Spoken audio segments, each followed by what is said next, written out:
Today's podcast is brought to you by Audible.com. Get a free audiobook download and 30-day free trial at www.audibletrial.com/marku42.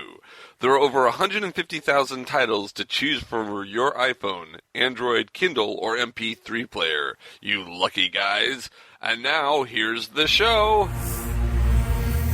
Hi, I'm #1 New York Times best-selling author Tony Lee, and you're listening to Marku42. Marku42 Universe. Welcome to Marku42's Universe, Doctor Who Universe, that is. I'm your host, Mark-Baumgarten, and with me as ever are... Trish-helm. The Winter Soldier. I mean, Eduardo-m-Freyre. Because I'm happy. Oh, God, I can't get that song out of my head. It's awful. God, it's like a virus. Anyway, I'm happy. I'm Christian-basel. Hey, Christian. Today's show is going to be really cool because we finished the trifecta of the Inspector-Chronicles. We've got Eric-Loya, who plays boyish-the-extraordinary, on our show today. But you know what? We don't want to just start with the interview. We want to go to...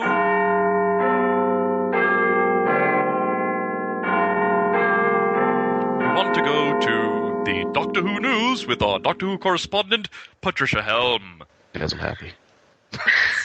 You just love that song. No, we don't need to know about your happiness. We don't care about your happiness. Oh, stop. Who wrote that song? You guys have that song stuck in your head. I have the Everything is Awesome. That's the one I think. God, now I have the two songs on loop. Thanks, both of you. Thanks, both of you. You know what's worse? The people listening to this now have got two songs in it. Our poor so audience. they know my pain. Our poor friends out there. They know my pain. Trish? All right. So, our first news story, it actually happened the day after, or was reported the day after that we recorded last. Actress Kate O'Mara passed away on March 30th. She was 74, and as we all know, she played the Ronnie. In 3 episodes, Mark of the Ronnie, Time in the Ronnie, and Dimensions in Time. The East End. Really count that episode? I count that. Or we just pretend it never happened? No, Christian, it happened. It was a bad dream. It was a bad dream, remember? It was a bad dream. Maybe the doctor had bad Mexican. Fear Her was a bad dream. Now we actually Rings had of another... Akatan were a bad dream. Rings of Akatan should have been a bad dream. Nope. Should have been, absolutely. Yes, it should have. And sadly we had another Doctor Who person pass away. It was reported yesterday, actually. Oh, yeah. I read about this. It was Glenn Idris Jones. He was 82, and he wrote the script to the Space Museum. Now, he also said that, a lot of his humorous moments were cut out of that episode by the script editor, but then he got to write the target novelization of it, and he was able to add those parts back in. And so... But then he also later returned to the series as an actor this time. Yes. He appeared as Kronz, one of the colonists stranded on Earth in the Sontaran experiment. Which was the first story I ever saw back in 1978. I liked the Space Museum. I liked the Sontaran experiment. So this guy, important. I never saw the Space Museum. Oh, no? Yeah, I think that's First Doctor, isn't it? Yeah. Oh, William yeah, I'll have to... Is it out on DVD? It is on DVD. Okay, I'll hit up Netflix, see if they have it. My Hartnell era is still a blur. Is that the one where he pops out of a Dalek? Yeah. Does it have that scene in there? Yes. Yeah, yes, he goes, exterminate, then the head of the Dalek comes up, and it's the First Doctor pushing out his head laughing. Yeah, that's the scene. Oh, okay. Cool. I think I've seen that. Yeah. April Fool's Doctor style. Speaking of April Fools, did you guys see some of the April Fool's jokes that were running around Facebook and the internet? God. Yeah. The two that I saw that were the ones that I thought were the best was there was one where it was Arthur Darville is the master. Wouldn't that be funny? Oh, that would have been cool. Actually, in retrospect, that would be cool. Wouldn't it be funny? It kind of is in the same way that Anthony Ainsley when he was taken over, but his character started off as a good guy with the Fourth Doctor. Ended up being a bad guy. So wouldn't it be a little bit of a homage to that happening again, where the evil master is now somebody resembling somebody good in his life? Yeah. And he has to make that horrible decision of, God, do I kill him? Or do I take him down? Or although it is kind of an old joke, because I think that goes back to one of the rumors when the pawns were getting ready to leave. Rory kept dying, so it's like, oh, maybe he's the master in disguise. There you go. So yeah, it's a bit of an old joke, but if still, Danny Pink starts dying at the drop of a hat, we'll know.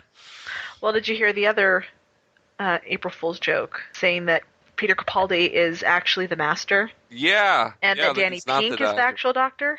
That he's the doctor and he's in the chameleon arch? And that one sounds like wishful thinking from the people who are still, from the fans who are still upset that the Doctor's older now. Now, see, that one, the Capaldi is the master and stuff. That one actually came from BBC. Yeah. That one was the the one they BBC tried. wanted to play a trick on us. April Fool's. Oh, yes. Now, the new issue of Doctor Who magazine came out, and it actually had quite a few interesting tidbits in there. A little bit more on Mark Gatiss' next episode that he's writing, the third episode of Series 8. It's going to be guest starring Tom Riley.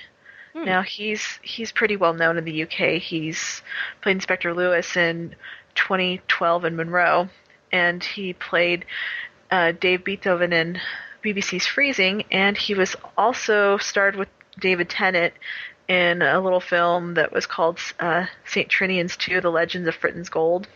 David Tennant actually played the bad guy in that one. Wow. I haven't seen that. I have to go see that. And then most recently he played Leonardo da Vinci in a show called Da Vinci's Demons. So, oh, yeah, that's on Stars. Is it? I did not know that.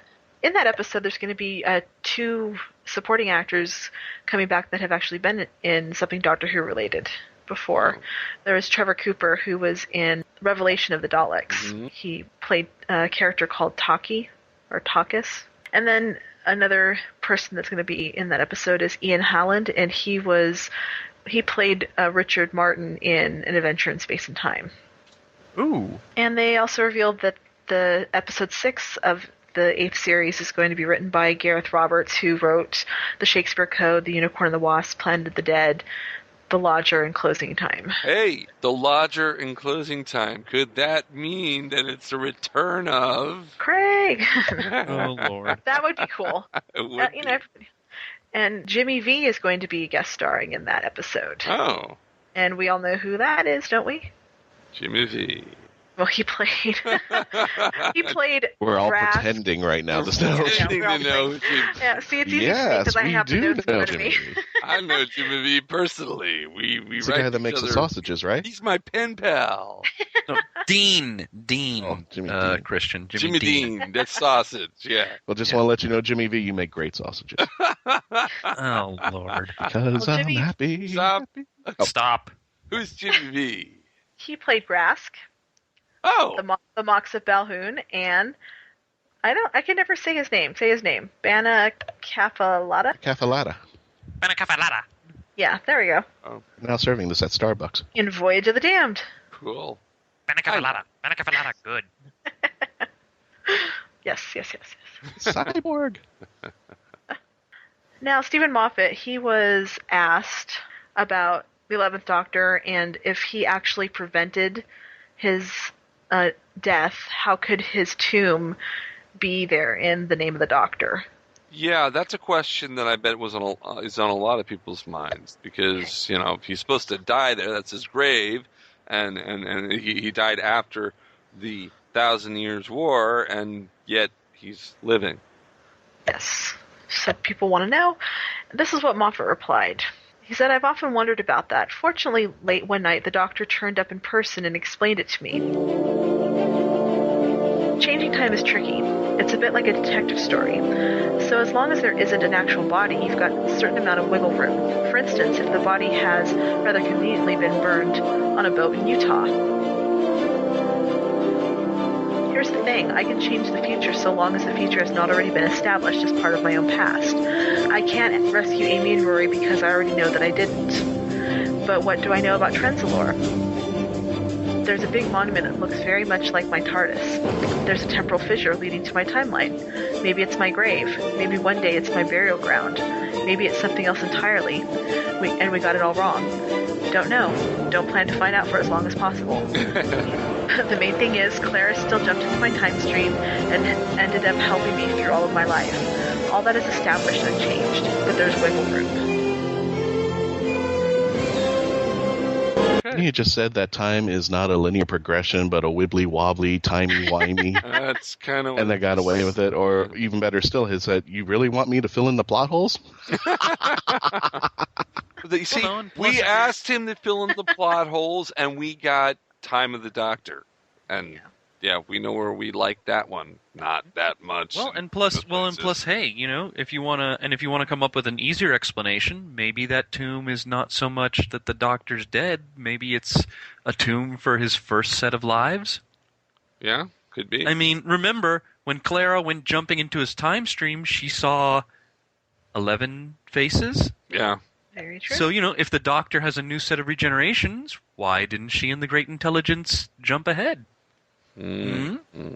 Maybe they're stopped at the 11th Doctor. Yeah, possibly. Just saying. Just listen. Just saying. Trish? Now, Moffat also hinted at there will be further developments as to why the TARDIS doesn't like Clara. Oh, God. I don't know what to say about that. Say that, yeah. He just says that... We had a problem with that from Rings of Akatan. We were like, maybe she just didn't have, the key. He locked the door. She doesn't have a key. We're kind of over that one. Yeah, like, nobody was asking about that. I know. I was going to say I actually kind of just forgot about that, and I was just like, I was hoping that it was over because I don't know, whatever. Yeah, because I mean, the TARDIS it doesn't like Clara. Yet Clara saved the Doctor's lives and helped him get new regeneration, so it didn't make sense. Doesn't make sense. Yeah. Yeah. The TARDIS doesn't like him. Yeah, Moffat says it's almost like it's all building to something. Oh, what's this I'm writing today? Oh, remember when we had RTD? I remember those days.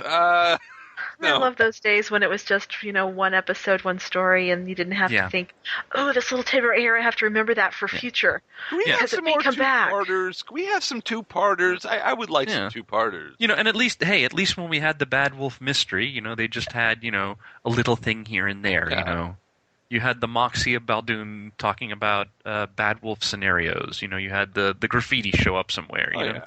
That's all it is. It's not, it's not... Clara went to Subway instead of Quiznos. Is this a clue? Today she has decaf instead of espresso. Is this a clue? Which way do you turn? $5 foot long. Oh! Annie.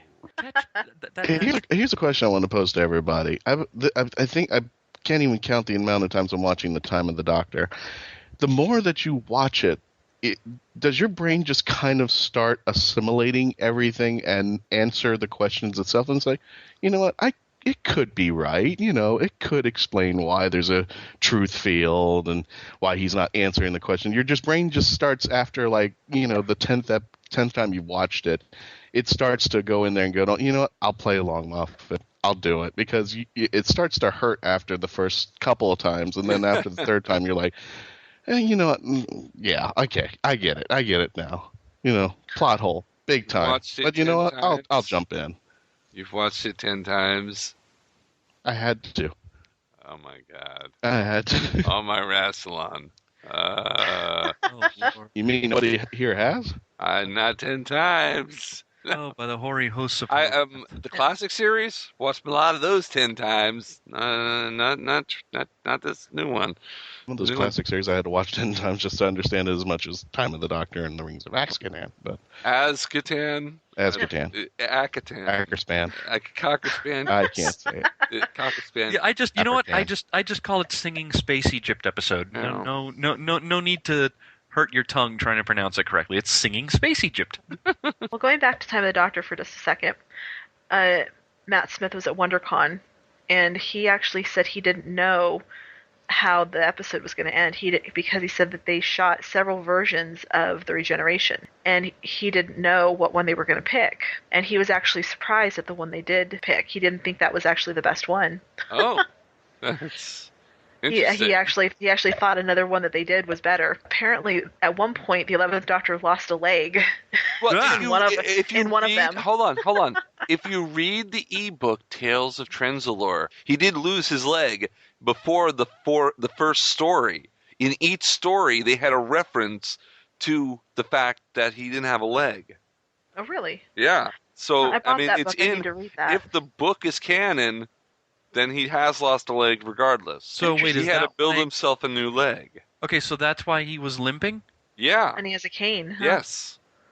They never. Because he lost his leg, according to the book. It would be awesome if they included the other versions on the DVD. It probably wouldn't happen, but it would be interesting to see what else they had in mind. A new minisode, Doctor Who and the Lost Leg. Yeah, I don't think people would stand for that. Lost leg no more. Yep. Well, that is all the news I have for today. Does anybody else have anything? I do. Ooh, Christian, please do tell. Yes, I do. Our friend Simon Fisher Becker, who was kind enough to do 2 episodes in our 50th episode, has added dates. I hope you all are familiar with My Dalek Has a Puncture Tour. He's added 2 more dates, a location called, and forgive me, I'm not familiar with the UK, so if anybody wants to help me out over here, I think it's called Needle Hall, Chippenham. And he's added Saturday the 25th, October the 25th at 7 p.m. And the Lost Theatre in Stockwell, he's added August 3rd, which is a Sunday, at 3 p.m. And cross your fingers that hopefully we will see, with the success of the UK tour, the US tour. That would be great. Soon.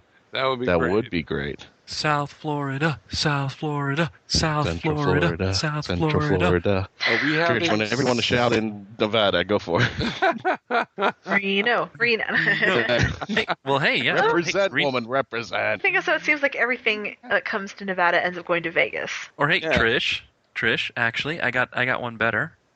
How about instead of chanting Reno, Disneyland, Disneyland, Disneyland, Disneyland, Disneyland.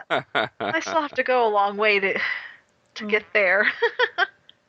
Well, yes, but then you could have a picture with Simon Fisher Becker with mouse ears. Dorium and mouse ears. Well, he could be here and I could bring my own mouse ears. There you go. No, I have a set of mouse ears. I have Just several saying. sets. Oh. The new title of the play is called My Dalek Has a Puncture on Big Thunder Mountain. Hey, you guys, remember how I slipped a microphone in the 8th Doctor's TARDIS? Remember that? A while back. You know, Yes, I do. Yeah, he found it. He found it the other century, and we've been communicating with each other. I thought our listeners might like to hear this message from the Doctor himself. Hello, Mark. Nice to hear from you again. Thanks for the book, by the way. Yes. The Doctor Who Manual. Looks marvellous, yes. Oh, I know. Why don't I read a story for you? Yes. I think you'd like that. Yes. You and your listeners. Now, what shall I pick? Intermission 6. Terror Interstellar Entertainment. The vault was incredibly hot, dusty, and smelt of vinegar. Piles of varying size film cans were spread across the floor, in no particular order. Those cans that had labels of their contents were dirty and yellowing. Interesting. The shelves were overflowing with thousands of the rusting metal containers, and at some point, the capacity had been reached, and the floor had become the only option for storage. Oh dear, dear, dear. A slight breeze and an eerie sound filled the room as slowly a large blue box appeared with a light blinking on top of it. The door of TARDIS opened and Doctor Who stepped out. Doctor Who? Oh dear. Tremendous, said this Doctor Who, very pleased with himself. He'd arrived just in the nick of time. Very familiar, yes. He breathed in the stale air and immediately started sneezing. He took a handkerchief from his top pocket and covered his nose. His eyes watery, he set to work. Dear, dear me. Oh, what a mess this is indeed. Ian, it's safe, my boy, Doctor Who called out. He surveyed the room. He didn't have time to read any of the labels, so he grabbed a handful of the nearest films, and quickly as he could, he took them into TARDIS. Ian stepped out of the time machine into the room and immediately tripped over a film can onto the floor and went crashing into a shelf, knocking it over. Oh dear. The film cans fell and split apart, sending their contents and spawning across the floor, and a huge cloud of long, undisturbed dust filled the vault. Ian, my dear boy, are you okay? You really must be careful. Doctor Who rushed over to help him up. Yes. He was beginning to regret taking Ian along on this trip, but he needed the young man's muscle, such as it was. Ian stood up and dusted himself down. I'm okay. So, the Omnis were right then. This is the lost archive of terror. Ian's words were cut short as the room shook violently, and a creak and a groan of metal in the distance stopped Doctor Who in his tracks, and he reassessed the situation. We must hurry, Ian. We need to save at least some of their archive. There is no time to take it all now. Doctor Who was about to go to another shelf when the room shook again. This time, the shelf next to the one Ian had fallen into collapsed into another, and like dominoes, each and every shelf started to crash forwards to the floor. One of them fell in front of the doors of TARDIS, blocking their only way out. Oh dear. Ian, we have to go. This is far too dangerous. They both scrambled across to TARDIS and pushed the shelf out of the way. As they did so, a hissing sound filled the room, and a large crack appeared across the metal ceiling. Oh dear, oh dear. Just as they both entered TARDIS and closed the door, the crack opened up and the vault ripped apart. Oh dear. Well, we did our best, Ian. Let's go back with what we have. Doctor Who showed him the scanner, and the view from outside the ship was a very sorry sight. Oh dear. Outside, the room had split off into several pieces, and its remaining contents floated out in the vast vacuum of space towards the sun. The ship was totally destroyed. TARDIS arrived back to the Earth-like planet Omni. Ian and Doctor Who opened the door and were met with a round of applause from the waiting gathered crowd. We actually found it. The remnants of Collectorite 97. You were right, Maurice. The vault of the ship has indeed survived the attack from space pirates over 50 years ago. Although, I'm afraid we were a little late and couldn't save all of it. Yes, it's now unfortunately melted into your sun. I suppose some things are always meant to remain lost, but... Doctor Who took a film can from behind his back and gave it to Maurice. On the label it read, The Adventures of the Professor, The Roof of the World. Professor. Yes, I knew a girl who used to call me Professor. She was ace. In more ways than one, yes. We can't thank you both enough. Our people thought we'd never see these treasures again. We are just very grateful for what you have brought to us. The vault's existence had long been rumoured, and we thought it was lost to us forever, said Maurice. I like a happy ending, yes. As the sun set across the horizon, and the party was in full swing, the people of Omni sat and watched the long-lost films, and Ian and Doctor Who quietly slipped away back to TARDIS. Marvellous. Well... do excuse me, I think I need to, finish the rest of this volume. It's rather interesting, yes. Oh, look at this. Happy ever after. Oh, an exciting adventure maze, yes. Well, I suppose I'd better be going now. I'll see you soon. In the future, or the past, I'm not really sure. Now, if you enjoyed hearing the Doctor read a story to us, we've got a way to let you hear more stories read by actors of Doctor Who and many others. For you, the listeners of Mark Who 42's Whoniverse podcast, Audible is offering a free audiobook download with a free 30-day trial to give you the opportunity to check out their service. To download your free audiobook today, go to audibletrial.com/MarkWho42. Again, that's audibletrial.com/MarkWho42 for your free audiobook. Wow, I got the Doctor himself to help us advertise. It's The book that he was reading from is the Doctor Who Manual. It's available if you Google it. You should find it. It's all about the Peter Cushing Doctor Who. It's like a Doctor Who annual from the past. Speaking of the Eighth Doctor, he's taking his TARDIS to Florida. Yeah, Hurricane Who Summer Night. But when one particular day, one impossible moment and one impossible day for the Eighth Doctor, he's going to be arriving for a special Hurricane Who event one day on Sunday, July 20th at the W Resort on International Drive. And you'll spend one day with Paul McGann himself, the Eighth Doctor. If you just happen to be in Central Florida or just want to see the Eighth Doctor and just happen to be in the area, tickets are now on sale at hurricanewho.com. Cool. Wouldn't it be cool if Mark Who 42 Books made an appearance there? Wouldn't that be cool? I'm definitely going. I definitely want to meet Paul McGann. That would be cool. We're going to get the microphone back from his TARDIS. Yeah, maybe I can get the microphone back. Exactly. We're going to go to a commercial break. When we come back, we're going to have Eric-Loya, who plays Boyish-the-Extraordinary and is one of the co-producers and writers of Inspector Spacetime. Well, no, I shouldn't say that because I could get him sued.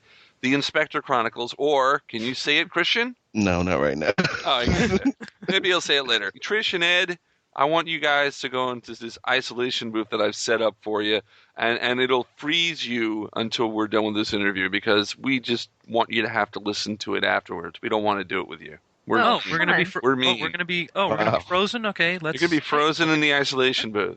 All right, let me get a blanket. Get a blanket. We'll share a blanket. You can share a blanket. The dimensions are, because you're in South Florida and she's in Reno. We'll make sure that the dimensions are stable enough to cross and so that you're together. Okay? Hey, I can do that. Remember, I'm a comic fan. I know all about dimensions and teleportation and stuff. I've read Nightcrawler's bio. Oh no, Bamf. We'll be right back. Enjoy the brimstone smell. Suckers!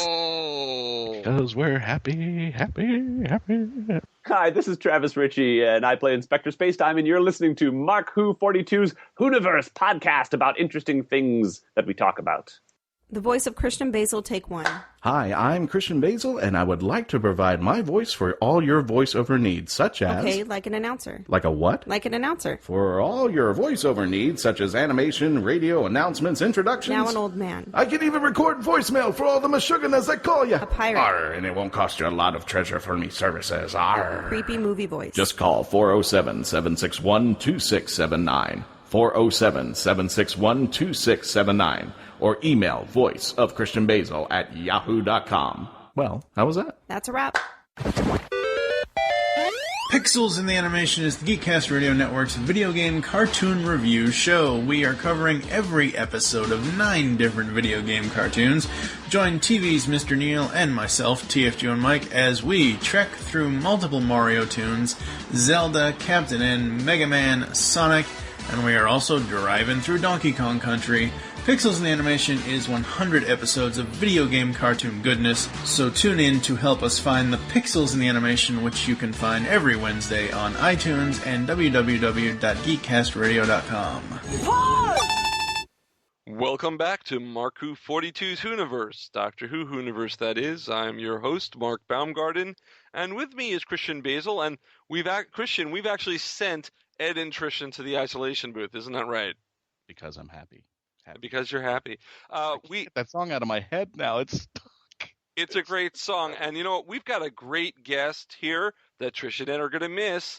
We have Eric-Loya, who is one of the main people in the Untitled web series about a space traveler who can also travel through... Oh, boy, I blew that. Oh, you almost... Let me try it again. Oh, you Eric-Loya, the Untitled web series about a space traveler who can also travel... I can't say travel through time. That is a tongue twister, Eric. Are you trying to say Untitled web series about a space traveler who can also travel through time? Because I think you're trying to say Untitled web series about a space traveler who can also travel through time. But if you're not trying to say Untitled web series about a space traveler who can also travel through time, then I'm not sure what you're trying to say. Eric, can I just say the Inspector Chronicles? You can say whatever you want to. In fact, you can even say Inspector Spacetime. I just can't say that. Right, you can't say that because Community and NBC would sue you. Us, they might. We can be sued anyway, and we got nothing to be sued for, so it doesn't really matter. So, Eric-loya, welcome to the podcast. Thank you, and hello, internet listening world. How are you? I'm not sure. Did you expect them to answer? Did you expect them to answer you back? Yeah. I want there to be one guy listening to this who did respond. He's like, "Thank you, Eric, for that brief pause. I really appreciate it." Now, Eric, can you tell us a little about yourself? Yeah. What would you like to know? I'm Eric-loya.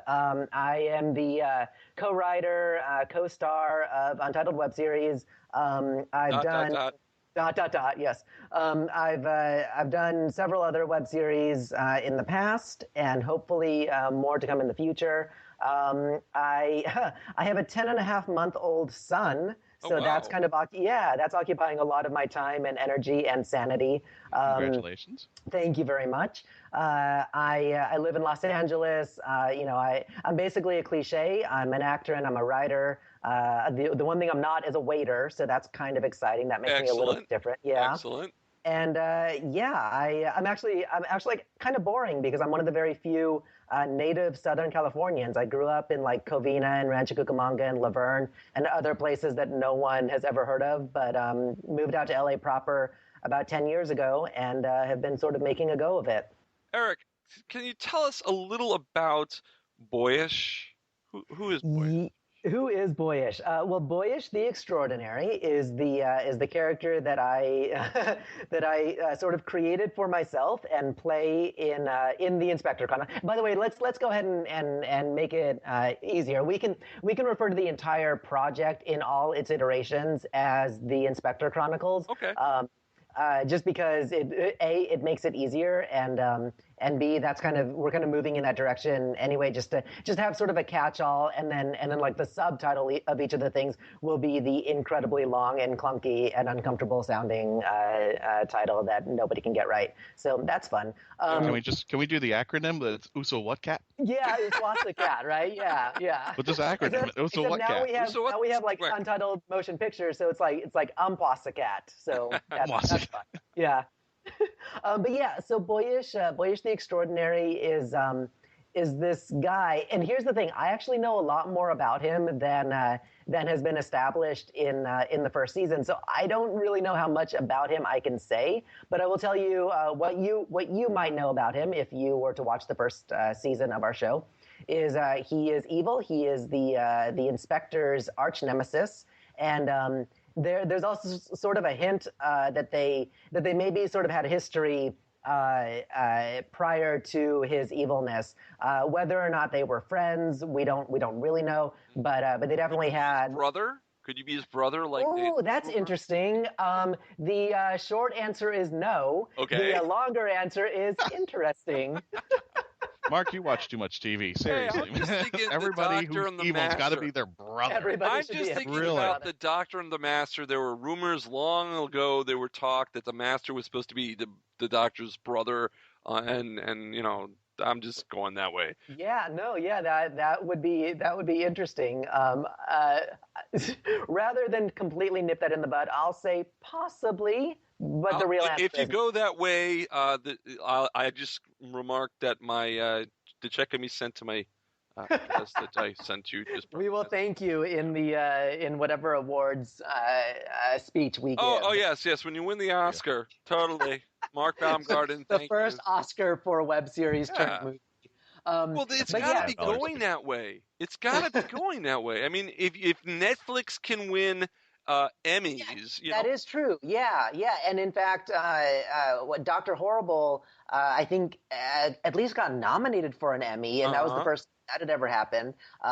So yeah, it's a brand new world out there, man. It's really exciting. But yeah, so Boyish, he does evil things for nefarious reasons.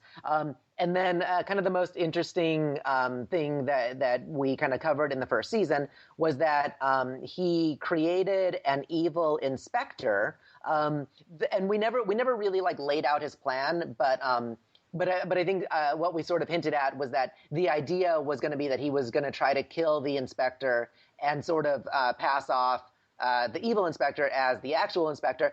So I'm calling it right now. The new Muppets movie officially stole that from us. Okay, nice. Yeah.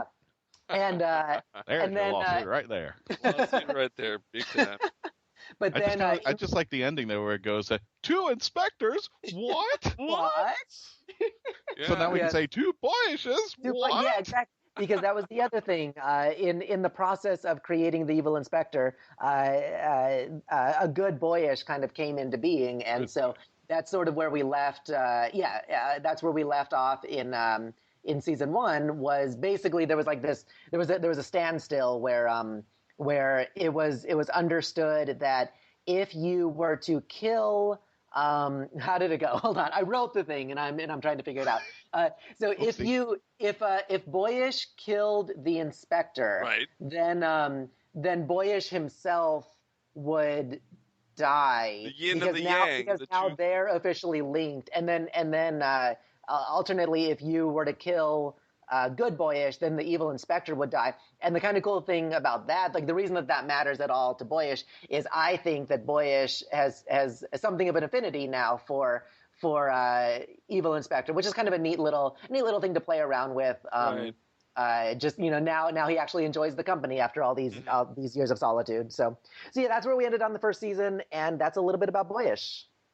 And then the prequel took on from there. The prequel was super cool, man. And again, I really want people to watch this. Like, I'll talk a bit about it. But, you can definitely give the link if you want, the YouTube page. Yeah, for sure. If you go to youtube.com/travis-richey, and that's all one word, no underscore, no capitalization. And it's Travis, Travis, Richey, Richey. If you go there, you look up the Untitled stuff. And the really cool thing about the prequel episode, actually 2 really cool things. At the very, very end, there's a cameo. I'm going to go ahead and say it right now because it's not really a spoiler. It's been out for a while. Yeah. Robert Picardo from Star Trek is in our show. And then throughout the prequel episode, whenever you hear the voice of the Booth, which is the inspector's time machine, it's actually Mayim Bialik, who played. I know her as Blossom. I guess some people know her as Amy Farrah Fowler on Big Bang Theory. I know her as both. Both. Yeah. In fact, the theme music from Blossom is playing in my head right now. I'm sorry, dude. This is no joke. I wrote a parody of that song. Oh yeah. When we got Mayim on board, I don't know if Travis even remembers this, but I sent Travis. I wrote up this thing where it's to the tune of the Blossom theme song because I'm that dork. Like I knew the words to the Blossom theme song. So what did you put down for opinionation?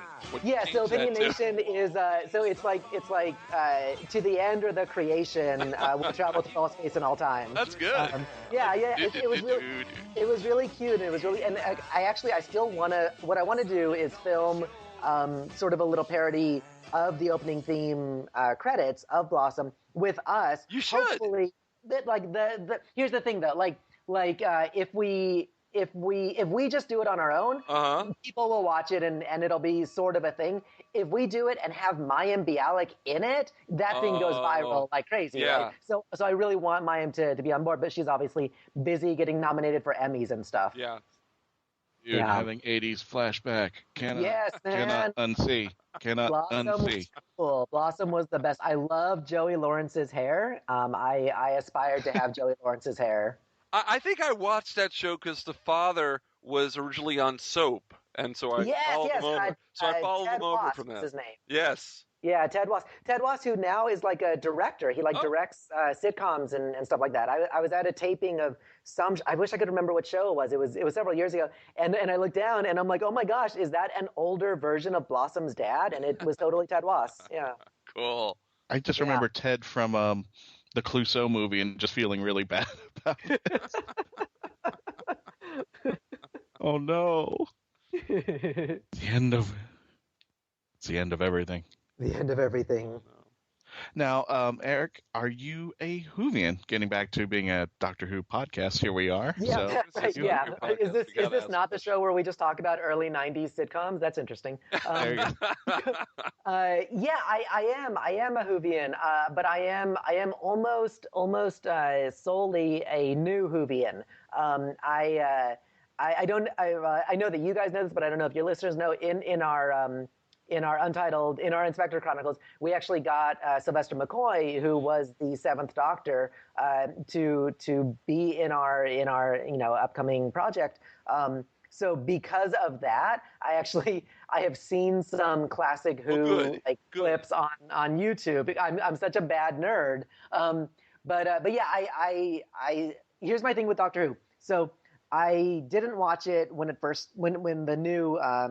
reboot started. Right. I didn't watch it right out of the gate. But a lot of like when you're a nerd, you kind of surround yourself with nerds, right. And so a lot of my nerd friends were talking about it, and I never really got it. I wasn't really there with it, and so, but eventually, I think what it was I'm a huge Joss Whedon fan, and I think I was on Whedon-esque one day. And there was some link because people were like, what if these different creators, like became the showrunner for Doctor Who? And it was like, if Joss Whedon became the showrunner, then there would be like a female doctor and like Daleks would have souls and things like that. Right? And so I clicked on that. And then again, not having ever watched Doctor Who at all. And then I went back to Whedon-esque and I was like, okay, guys here on Whedon-esque, if anybody can convince me to watch this show, it's you guys, because like we speak the same language, right? And so I'm like, tell me what I'm missing, tell me what I don't get. As far as I know, it's just kind of about this like weird guy. There doesn't seem to be like any long-term story arc. So why is it appealing? Why do we love this? What am I missing? And sure enough, as nerds will do, they responded like crazy. And they basically said like the truth is there's not really like a super long overarching storyline. It is kind of just like a guy who goes and like does random adventures. That is basically what it is. But if you can kind of not even get past that, like if you can like roll with that, then what else it is this lovely, wonderful, beautiful like exploration of appreciating humanity, and like especially like with Eccleston, which is where they told me that I should start, obviously. Right. Like there were times where he would just kind of like take a step out of the adventure. He would take a step back and just kind of smile, just kind of like look at what was in front of him and be like, oh yeah, I marvel at this, and I was like, okay, I get that. Let me give it a shot. And so I watched like the first episode and I'm like, okay, well, I'm seeing mannequins and somebody getting eaten by a trash can. Okay. Yeah. And then I watched a couple more and I'm like, oh, there's farting aliens. Really? This is the show that you guys love? But then I kept going and that's the way it is. Yeah. Wait until you see the 70s and the 80s. Right. He's seen some of the 80s. He said he saw some of Sylvester's, but. And so I finally got to the episode where I didn't know that they were bringing back the Daleks because I didn't have that frame of reference. But I saw, I was introduced to the Daleks and I was like, okay, this is kind of a cool villain. But then like ultimately you're like, but it's also kind of silly because it's just because the way it looks, like the production value is what it is, and it's a very silly looking show, and that eventually becomes like the charm of it. Right. But at the time, like it's just kind of silly. But then by the end of that season, oh yeah. Like once we met Jack Harkness and once Eccleston left, I was like, oh, this is a cool show. And then as soon as Tennant showed up, man, I was insane hooked. And so even though Eccleston was my first, Tennant is definitely my doctor. And that was my next question. So Tennant is your doctor. Tennant is my doctor. Yeah. Cool. Excellent. New series. I agree.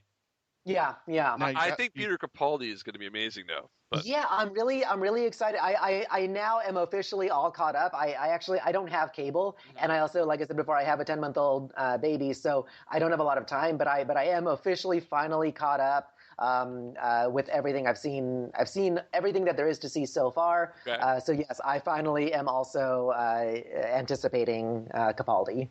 Now, we talked about Robert, we talked about Mayim, and we talked about Sylvester, but you have my ex-wife in there, Chase Masterson, as well. Restraining order. Chase doesn't know it yet, but she's an ex-wife. Restraining order. I got to work on that, getting her the ex-wife part. Chase is the coolest woman in the world. Can we just put that out there? She's the best.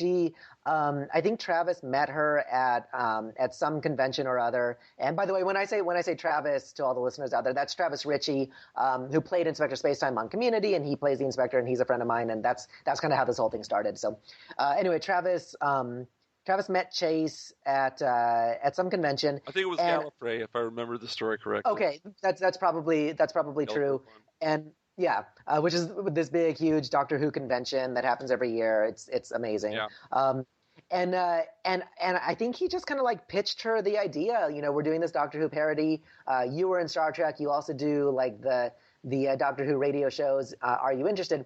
And apparently she was like more than interested. She was super enthusiastic, and she has been one of the like biggest supporters of what we're doing, because like it's interesting, like you can get names, you can get connections to different people, you can do things like that, but like there's people who are like doing something because it's a job. There's people who are doing something because they think it'll be kind of fun. People who are doing something to like change their image. There's so many reasons. The best reason to do something, man, is because you're passionate about it. And Chase is just so into it. Chase, like, she came over to my house. The way that I met her, she came over to my apartment once.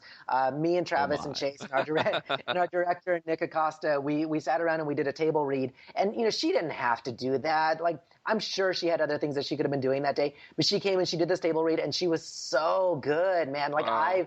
I've seen these like glimpses of her in character, and I know, like, it's one of those things where like we're trying to get people excited about the next stage of the show, and like you can only tell people so much, like hey, it's really cool, we're really excited about it, we think it's neat, but eventually they're just like, I get it, but all I have is your word. Unfortunately, like, that's all I have to give, but man, like, believe my word, like, I've seen her do it, and she's so good. I believe you. She was great on Deep Space Nine. I love her as Vienna on Big Finish. Yeah. Did you meet her at Hurricane Who when we were down there? I did meet Chase at Hurricane Who. I did meet her. Oh. She's very nice, but we didn't interview her. We didn't interview. I know. Yeah, that was kind of sad. Time didn't permit. We didn't get to Ianto, and Ianto wants to do the show, so hopefully he'll come back, and hopefully Chase and everybody else will do it as well. Well, a big question I wanted to ask you, now that you are in the world of the Inspector there, Eric, how's it changed your life? I think I can answer the question to an extent, but I want to hear from you. Well, I honestly, like, it's changed in well, we go to conventions, we get to meet fans, we have fans, that's a change. That's not actually quite true. We had fans, because I've done web series before Inspector Chronicles, and we had definitely our pocket of fans, but more people know who we are. People occasionally will like make things for us and give us stuff. Like, there are people who like make stickers with our, like, they've like drawn little cartoons of us, and it's like they just give them to us at conventions. It's the coolest thing. So we get invited to do things like conventions, like panels, like podcasts. This one. And like this one right here. Yeah. But honestly, like, if it has changed my life in significant ways, I'll be totally honest. I may not really be super aware of a lot that's going on with me because of this 10-month-old baby. I like, so much of my brain space and just like awareness has been obliterated because, all of a sudden your entire world is completely upended by this little tiny human who needs you all the time. So yeah, I mean, we definitely, like I said, we get to interact with more with more similar minded nerds, and we get to do really, really cool stuff. We get to work with people like Mayim and Robert, and definitely changed in those ways. If there are other ways, I'm sure you can tell me. Speaking of which, I saw this on the internet and brought this up to Travis's attention. Series 3, there's an announcement that you have some big name stars. You have Mark-Baumgarten, Ed Freyre, trish-helm, And you Christian-basel is... And you have Christian-basel as the voice of Evil Booth, which is Booth with a mustache. Yeah, he made that announcement, and I thought that was very important for that, because now the drawback to this is I wrote it, so we. But you wrote some of Dr. Stu, so you're a good writer, Christian. You're a good writer. Somewhat. Yeah. Just nobody ever sees it now because those are banned. So is it flee or fled? It's your call. It's flee. It's flown. It's fled. It's fleed. It can be whatever you want it to be. Whatever your heart says on whatever day. That's exactly the right choice. What's cool about that is when that episode went up. By the way, he's talking about. The first episode of season 1, we had this little riff where the inspector says, like, you have to flee faster than you've ever fleed before, and then it kind of like they kind of take a step out of the action and they discuss whether that's the correct past tense of flee. When that episode went up, people compared us to Monty Python, which is like the coolest thing in the world. They're like, that felt very Python-esque, and I'm like, yeah, it did. So you've made it when you've been compared to the Python. When you've been compared to Python, yeah. There's nothing else to go for there. So like I said, should we call it the Inspector Chronicles? We didn't actually talk a lot about this with Travis or Carrie. What exactly is the Inspector Chronicles going to be? I know that there's the motion picture, and I heard that there's going to be a comic book. What exactly is the plan? What exactly is going on? Tony Lee. The plan, Tony Lee, man. The plan is complete world domination. I mean, it's one of those things where it's like. No, I hate that. Stop. Not that world domination. It's one of those things where it's like, if we are able to do it, why not give it a shot? You know what I mean? We started off with this little idea, and we kind of thought like, oh, this would be neat to pitch to NBC, to the community folk, and see if they want to do like extras on the DVD, right? So that was the initial idea. And then they weren't interested, and so we were like, okay, well, we've done web series before. Let's go ahead and make it a web series. So we announced that we were going to do that, and then that went really well. And so then we were able to make the prequel episode. It was the season 2 prequel episode, right. And because at the time we were intending to make a second season, but then we got these really amazing people attached to it. We got Robert, we got Mayim, we got Chase, we got Sylvester freaking McCoy, and so once that happened, we were like, you know what, it feels like a movie now. It doesn't like. Not to say anything negative about web series, but it doesn't feel like the second season of a web series anymore. It feels like a movie. So we were like, well, how about we test the waters there? So we at Gallifrey 1 this past a couple months ago, I guess. Yeah. We announced Picardo, we announced McCoy, and we announced that we were doing a movie, and the response was insane, right? And I mean, largely because Sylvester McCoy and Robert Picardo actually taped little messages, and when we got to play them, so people actually got to see them do it, right? Yeah, and so and people it's not Sylvester really... McCoy; it's Sylvester freaking McCoy. Sylvester freaking McCoy, yeah. We got to add that in there now.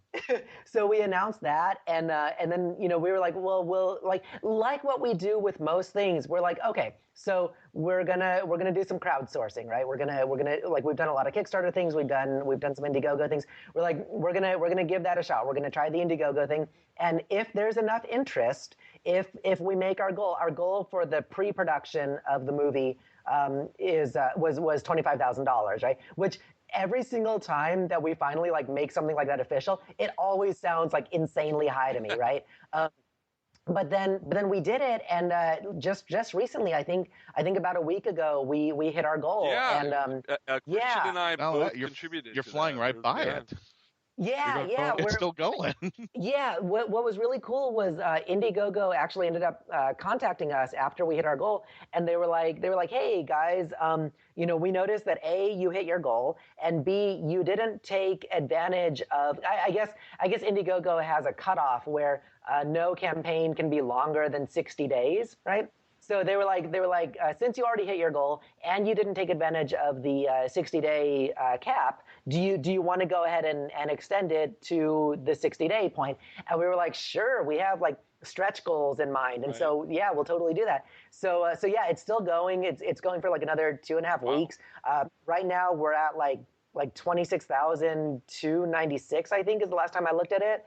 And yeah, it's so exciting, man. Like when stuff like that, like when you hear the number 25,000 and you're like, that's insanely high, and then you get there, you're like, shut up, what? How did that even happen? And then when you go past it, you're like, it doesn't compute. You know what I mean?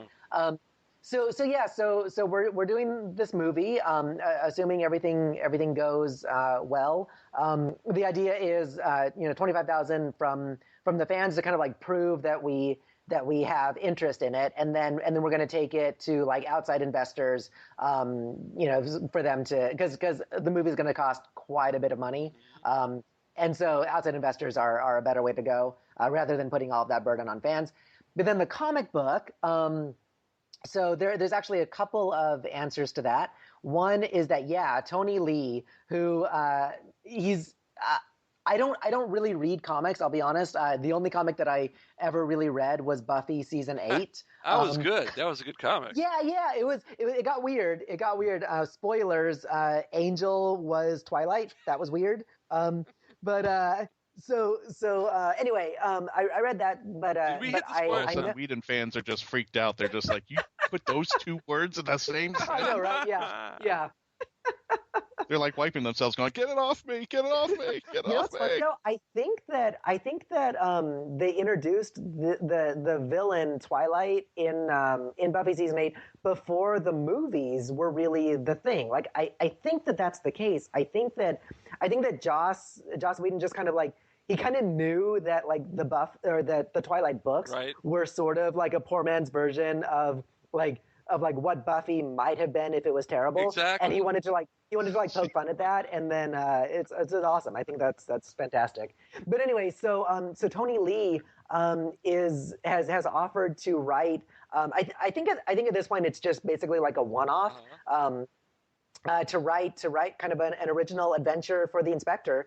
And what's really cool is on the Indiegogo campaign, at a certain perk level, if you donate a certain amount, you actually get to be drawn into the book, into a Tony Lee comic book, which is the coolest thing in the world, just so you know. So that's one answer. Another answer is actually, gosh, a year ago, maybe longer ago than that, I actually I was thinking to myself, I've never written a comic book before. I've written screenplays and sketches and web series and sitcoms and things like that. I've never written a comic book, and I didn't really know how to do that. There's lots of differences in like script formatting for the different kinds of things, and so I sort of taught myself how comic book scripts look. And I sort of decided to try to write one, which is why I said earlier in this interview that I actually know a little bit more about Boyish than was established in season 1, because I actually wrote sort of a backstory of Boyish. And yeah, so at some point I am hopeful that will see the light of day. Right now it is just a script, but Travis sort of wants to do like a sort of mini series where he wants to do like maybe backstories on like Piper and maybe on Second New Old Earth 7 in general, things like that. But none of that has really come to fruition yet. But yeah, it's a really cool little story. I want to see the backstory on Tarvis. Yes. That's my gosh. Tarvis. Tarvis is going to be in the movie. I don't know if you. Yeah. You heard it here first, folks. Yes. Again, for the listeners who aren't aware of what that's all about, this is a really cool thing. And actually, did Travis talk about this in the interview? Totally talked about it. Yeah. Okay. Then never mind. I'm thinking people need to contribute $25 more over so we can put Tarvis in the movie. Oh yeah. It's do we have enough budget for it? It's a matter of how to correct spelling and other things when you're writing articles. Yeah. Or just how to take advantage of mistakes, man, because that's what you guys are doing. Yeah. I think we're just about out of time for the interview. Christian, do you have one more question to ask? Oh, I do, and I have to do it in this voice. I have to do it. I will try my best. Is Piper really D-E-A-D? Linda Lee. Oh my gosh, how cute was that? How cute is Linda Lee? She's amazing. I'm just going to come over to my house with a baseball bat after I just did that. What's funny The heck's is wrong with that guy? when we were making the Indiegogo video, like Travis had already seen all of Linda Lee's questions, but Nick and I had not. So we were just like responding. You know, we had like the questions on a piece of paper, and we were just responding to that. And then we actually saw it for the first time when everyone else saw it at Gallifrey 1, and we were like, oh my gosh, this is the cutest thing in the entire world, and we just had no idea. She's the best. I realize now I've said like but you haven't in this answered interview, the question. Well, the short. You got to do it in her voice. The short answer is yes. She says she's only immortally wounded. She doesn't like using the D word. Well, the longer answer is. The longer answer is Carrie Karen. And by the way, guys, can I just say, it is not that difficult a last name. It is. And I was going to test you on it, but you just did it right, so I can't win. I can't win. If it helps you at all, the first syllables of each of her names are the same. So it's Carrie Karanin. So you don't have to worry about like Karanin. Carrie Karanin. Yes, I got it right. yes. Carrie Karanin. Now, if I could just go back and re-edit and take down the posting and put it back up. Carrie, right. So, Carrie, do I get an apology? I'm sorry, Carrie. I deserve an apology now. Oh, he's not. No, I'm not sorry. Yeah, I'm sorry. But yeah, Carrie Karanin is definitely in the movie. Excellent. And we definitely have like a storyline in mind for what might be season 3 and what might be the second movie. So yes, she's dead, but also this is science fiction. Exactly. Yeah. Well, we're gonna find out she got stabbed in the chicken cutlets. And she's okay. She's okay. So I'd like to thank Eric-Loya for coming on our show. Thank you very much, Eric. Of course. Thank you guys so much for having me. This was a lot of fun. Okay. Of course, I'm Mark Baumgarten, and Christian-basel's on my side here, across like 200 miles on my side. Yeah, where are you guys actually right now? Where are each of you located? I'm talking to you in South Florida, and Christian is based in Orlando. And okay. Oh, that's not too far. Now, if you had Trish on the show, or she is on the show. She's in the isolation booth right now with Ed. And I don't know what they've been doing in there. But Trish is in Reno. Trish is in Reno, and Ed is in Miami. He's closer to where I am. And okay. So, yeah. And we're going to let them out of the isolation booth, but not in time to see you. I'm sorry, Eric. You won't get to meet them. A fitting Eric, punishment, I assume. For them, not Eric, for we appreciate you coming on the show, and probably the last time Carrie Karanin will ever be on the show. No, she'll be on. No, I'm sure she'd love to be on our show again. We treated her very nicely. I just couldn't say her name. Nice. Well, thank you guys again very much, and if you ever need me on the show again, send me a message, and I'm sure 4 weeks later, like it took me this last time, I will say yes, and it'll happen. Well, thank you very much. When we come, of course. When we come back, we'll have some more of Christian's Corner. We'll be right back on Mark Who 42's Universe. I just had an idea. I'm going to invite Eric now for the podcast 10 weeks from now. Okay, we'll set that up. So here's your invite, Eric. We'll be right back. Soundwave, jam that transmission! Rumble frenzy, ravage, rat-bat, inject, operation interference. No, there will be no Operation Interference. I am TFG1 Mike, and you should be listening to my very first podcast, the TFG1 Podcast. 24 episodes covering the entire U.S. run of the 1984 Transformers cartoon. I also have a few supplemental episodes and an interview with Stan Bush. I bring in guest hosts who will be full-time co-hosts in Steve Megatron and fan of the show now co-host Pecan Court Michael. So check out the TFG1 Podcast. You can find it on iTunes and the web at www.geekcastradio.com. Transform and roll out. I, Starscream, have taken over Transformers Prime Time. Call me Lord. No, Starscream, we will not call you Lord, but we will announce that the GCRN is bringing everyone Transformers Prime Time. That's right, before we get into the TFG1 redone, we enter the Prime Universe.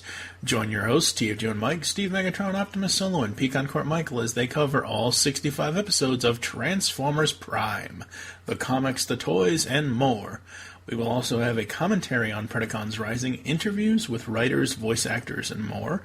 All in the latest Transformers review podcast from the Geekcast Radio Network. You can find TF Primetime on iTunes and www.geekcastradio.com.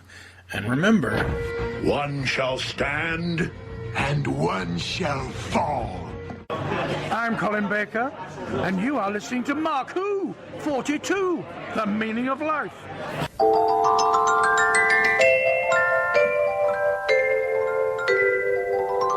Hello, I'm Simon Fisher-Becker. Are you sitting comfortably?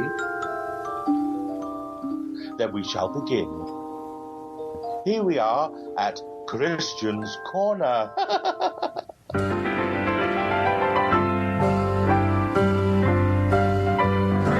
Thanks, Simon, for setting us up for the Christian's Corner. Yes, this is Mark Who 42's Whoniverse. I'm Mark Baumgarten. With me, of course, are Christian-basel, trish-helm, and Eduardo-m-Freyre. And Trish and Ed are out of the isolation booth and back with us. And hope you enjoyed your freeze together. Well, gee. Yeah. Let's see. Wrapping my arms around her, wrapping a blanket around the two of us. Yeah. I'd say it was enjoyable. I you before that? Oh well. Nope. No, you didn't. So I know that Christian's Corner, we're doing, we're answering questions that were posed, right, Christian? Yeah, we're just wrapping up the last of the questions. But you know what? Before we wrap up the rest of the questions, before we do that, we need to redo one of the questions. Serena Terran, who is your favorite ship? Oh, that's right.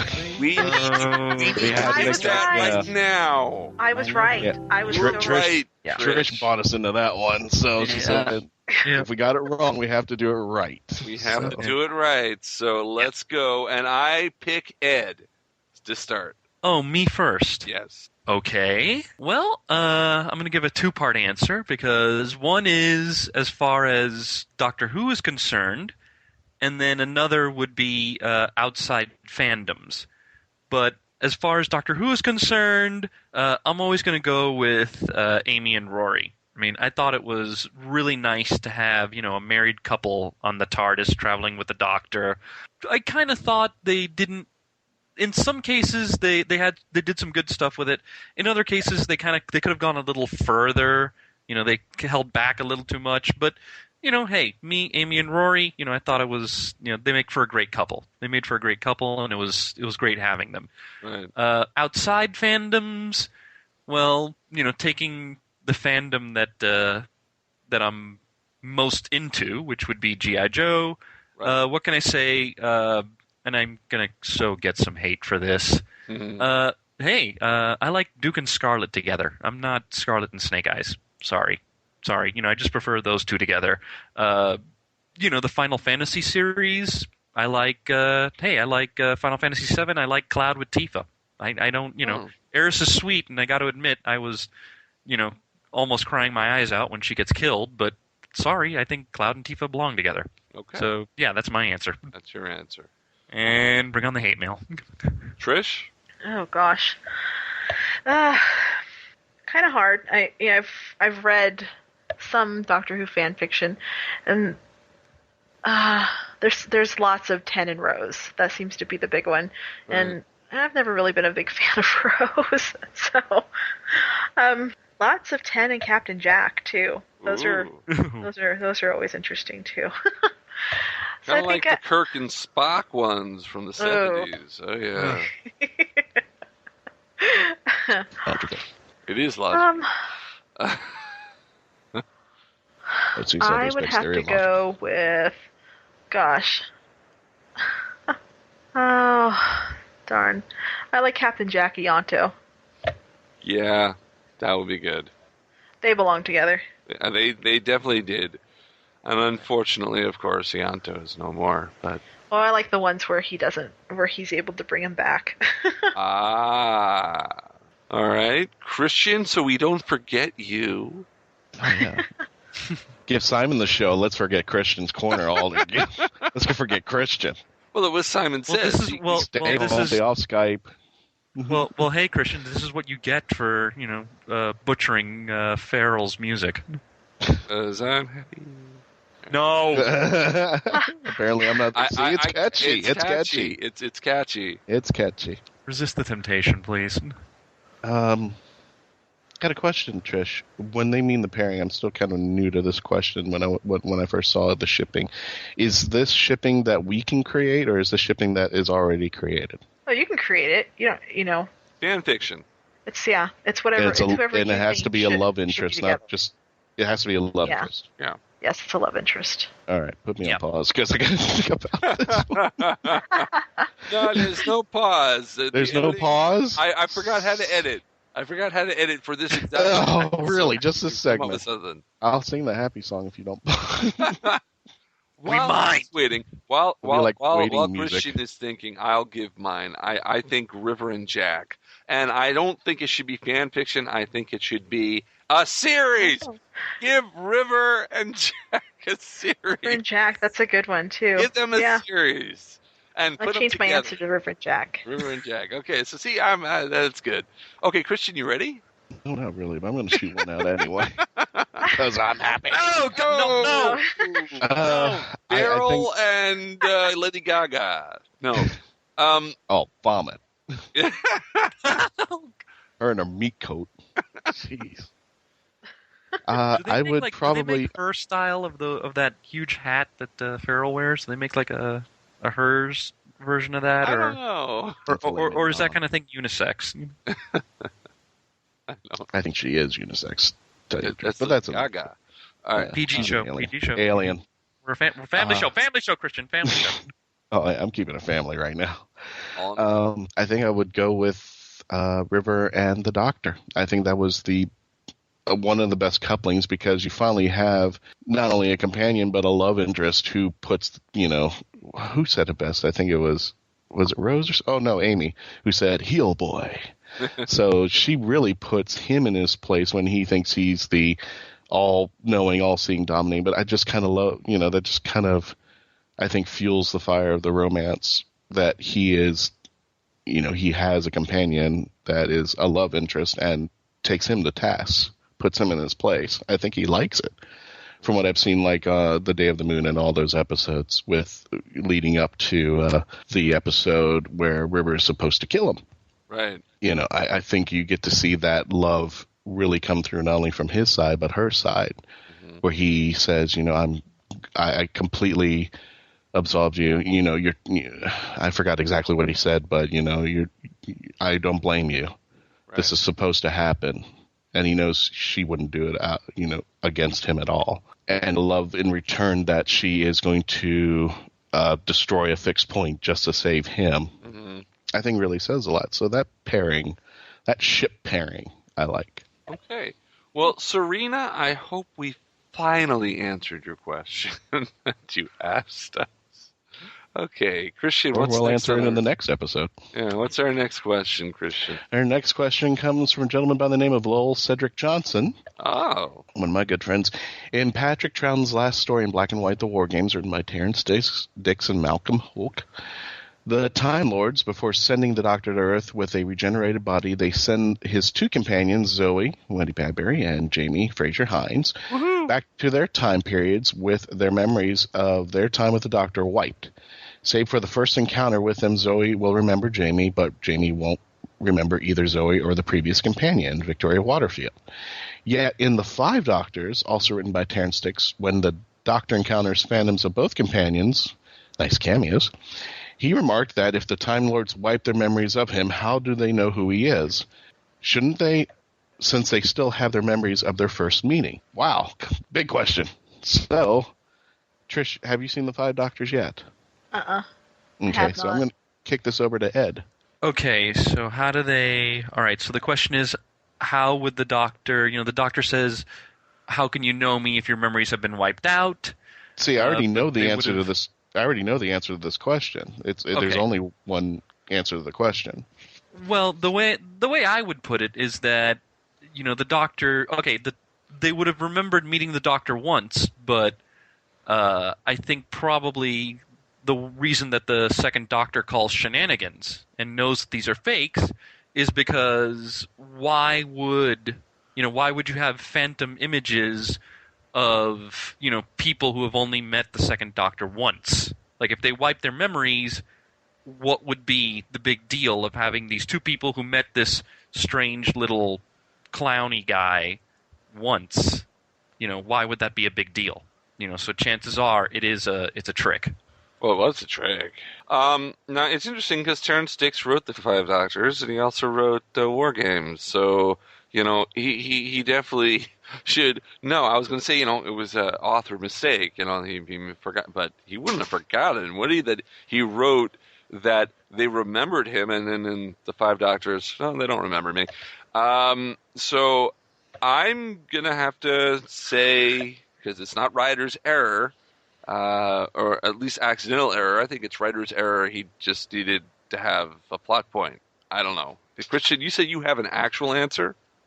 I think the answer is obvious. I think he knew right away when they said, stay back, Doctor, don't cross this line. He already knew that the problems of the Phantom Zone is that you have to encounter all these phantoms that tell you, stay away and go back. Right. So I think the second Doctor already knew ahead of time, but that was his justification. How do you remember me? You guys went home and don't remember or shouldn't remember me at all. Yeah. So he kind of already knew right away that I guess these are post companions that that were pulled back, and he goes, wait a minute, you don't even know who I am. I already got this figured out, but I just wanted to let you know that I know your game.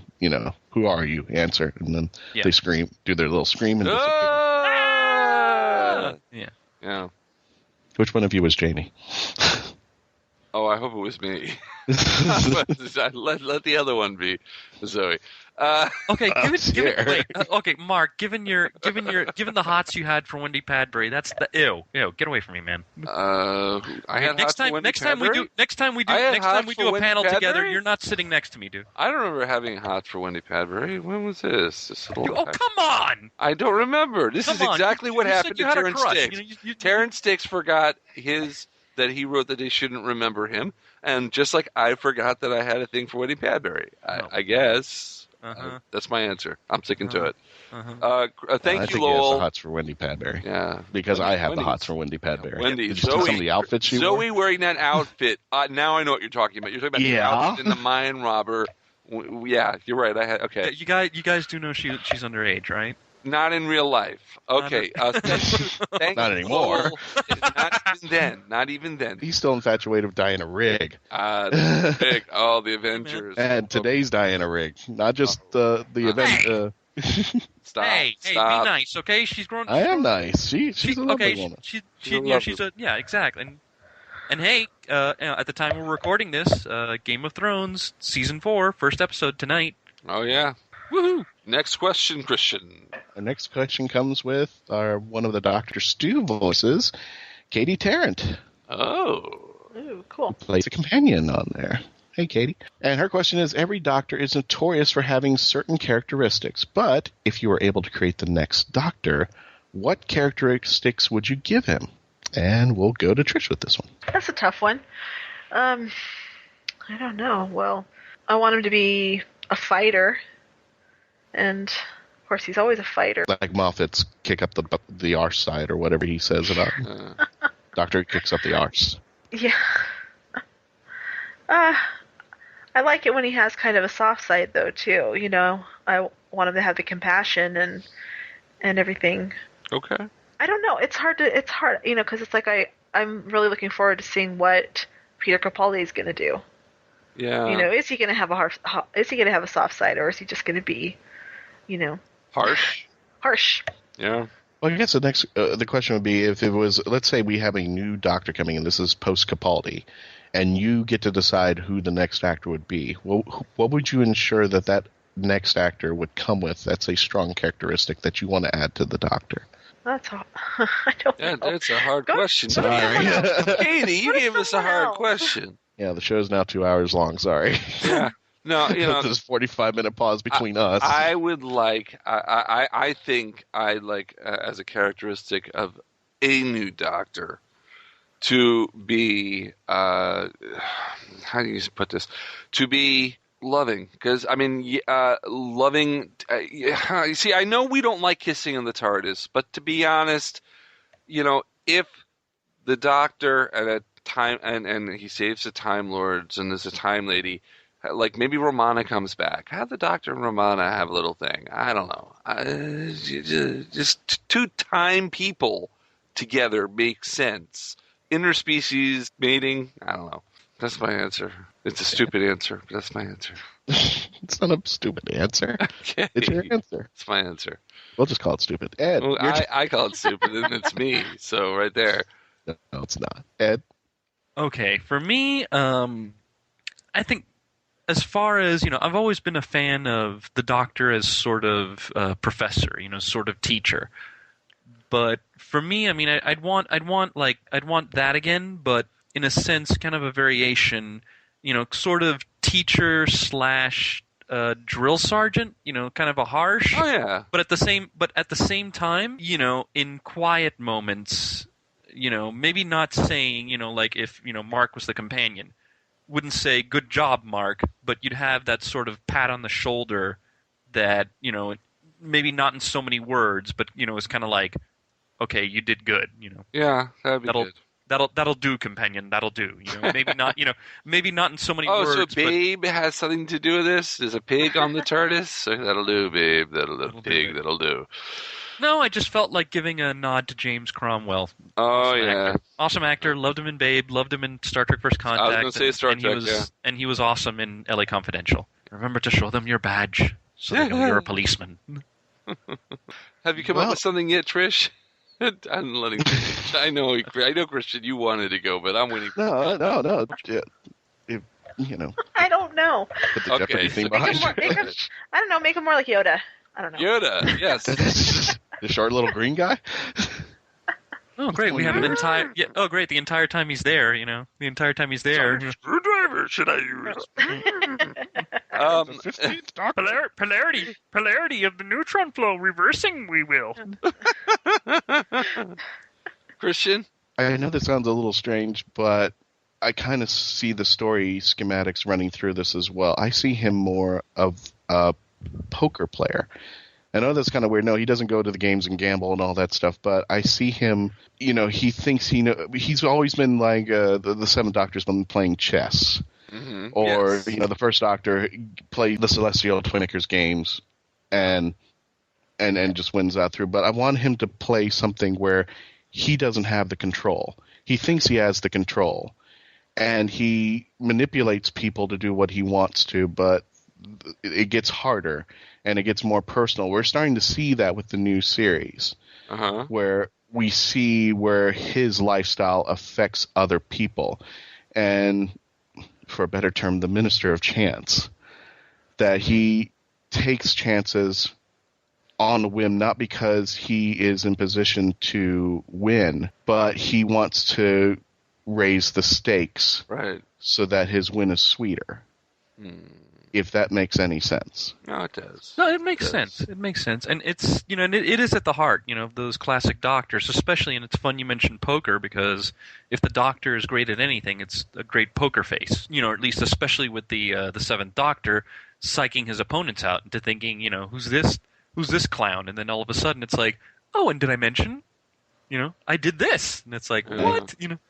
You're right. All of a sudden you think he's got he has nothing, and then he's bluffing, but then really he has a four of a kind. He's been sitting there the whole time knowing it. Yeah. Mm-hmm. And just pushing it. I think it would make for better stories if the risks are higher on the Doctor when he cannot manipulate the game. He has to play the game, and luck is his only, luck, it has to be by his side, or else, it can falter. So yeah, putting on the best poker face and such like that, which he's done in the past.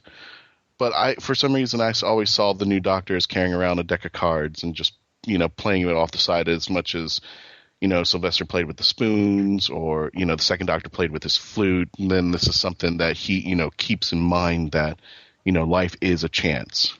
Yeah. And he keeps playing the cards to see if he win the next game. That's just me. Hopefully he's better at card shuffling than the Ninth Doctor. Luck be a lady. Luck be a lady tonight. Definitely, Nathan Detroit. Thank you very much, Katie, for that question, and we look forward to more Dr. Stu from you and your friends. We have time for one more question, Christian. And this question is directed to Mark. Solely to Mark. It's all you. It's all me. This is from Juan San Miguel. Oh, our friend Juan. Juan, who's done FSC with us and been on the show before, doing interviews with us. Yeah, yes. And he asked Mark Baumgarten during the time you worked at Omnicon. The Doctor Who conventions in the 80s. There you go. Any good stories that was back in Miami, right? Yes, it was. Oh, okay. Any good stories of involving JNT? John Nathan Turner. Yes. Okay, now I hate to do this, but Juan, you sneaky little devil. Juan is actually going to be coming on our show sometime in the next few months, and we're going to be discussing JNT, The Life and Scandalous Times of John Nathan Turner. He gave me the book to read, and I'm reading it, and we're going to kind of review the book and talk about John Nathan Turner's role in Doctor Who back in the 80s. And so I have to save these stories for that episode. I can't give you I can just say I am not a doable barker. I never was, and don't worry, because I don't even know what that means. All right, no. Seriously, thank you for asking that question, and we will have you on the show within the next couple of months, and we will talk about JNT, and I will give you a good story. I will give you several good stories. You start saying, I hate to do this. I thought you were going to go to a commercial, not answer Ron's question. I thought you were going to avoid it altogether. I hate to do this, but we got a commercial break. Well, I have. I've actually made this commercial break several months long. Hey, gang, we have a website, markwho42.net. Go to it. If you want, we have it. You can subscribe on the page. You can subscribe to know when our posts come out, when our podcasts come out. You can sign up for the site, become a subscriber on the site, and be able to post comments to us and ask us things. We're going to have podcasts. We're going to have Ed. You've got your story you're working on. That's going to. Yep. But I hope that everybody saw the first little, teaser. So, we now know it is going to be a story about the War Doctor, but exactly what it will entail, well, wait and see. We'll have to wait and see. So definitely go to markwho42.net. If you go to markwho42.com, it'll take you to markwho42.net. So you're fine either way. Check our Florida Geek Scene page. Check our Geekcast Radio Network page. Listen to us on iTunes, on Stitcher Radio, Podkicker. So many RSS feeds around the net. We are everywhere. The Whoniverse Army is building. Yes, the Whoniverse Army! We are taking over! We are instituting a new era of Whovian. Join us and evolve! Or do not, and go the way of the dinosaurs. That's right. Oh, Bane. He's the bane of our existence. Batman, seriously. He's the bane of our existence. Oh, boy. Eric-loya, thank you very much for appearing on our show. Now we just need to get Chase Masterson, Sylvester McCoy, Robert Picardo, and Blossom. We need to get them. I'm not going to try to say her name. I'm not going to try to say her name. We got to get them for the show, and then we can continue. And this will be both a Doctor Who and an Inspector Spacetime podcast. It's starting to look that way. It's Miami Alec. What? Karanin, Miami Alec. We'll never have guest stars if you can't even pronounce their names. I think Christian. Hey. I learned how to say Carrie's name during the interview. Eric said I said it very well. So you can just play back the recording and you'll hear that. I can say Carrie's name now. Hey, if anything, Christian, here's the thing. Okay, later on, when we're both on Facebook, let's PM each other. We'll get Mark a pronunciation guide for his birthday. There you go. There you go. We'll have it all spelled out phonetically. Yeah, I'll be like a news announcer. There you go. I'll have the phonetics put out in the on the cue cards in front of me, and I'll be able to say the names right. That's our show for today. Bye, everyone. You'll listen to us next time here on Mark Who 42's Whoniverse. Doctor Who Whoniverse, that is. Bye, everyone. No. Everything is awesome. Stop! You two, stop! Nuts. You know, Mark, the worst you could do is write out with this song. I'm writing out with you talking about the song. I don't have to write out with this song. Bye, everyone. Mark Who 42's Hooniverse has been written and presented by Mark Baumgarten, Patricia Helm, Eduardo-m-Freyre, and Christian-basel. We'd like to thank our special guest, Eric-loya from the Inspector Chronicles, for being on the show. Thanks to Scott Burdett for portraying the 8th Doctor. This show was edited, produced, and directed by Mark Baumgarten. Please visit markwho42.net and register to join the Hooniverse Army. We can also be heard on iTunes, Stitcher Radio, World of Who, Podkicker, geekcastradio.com, floridageekscene.com, and throughout the net. Tweet us at markwho42 and check out our Facebook page, Mark Who 42's Hooniverse. We can be contacted by email at mark@markwho42.com with the subject line, ? Doctor Who and its properties are owned by the BBC, the British Broadcasting Corporation. This podcast is owned and copyrighted by Mark Baumgarten, 2014.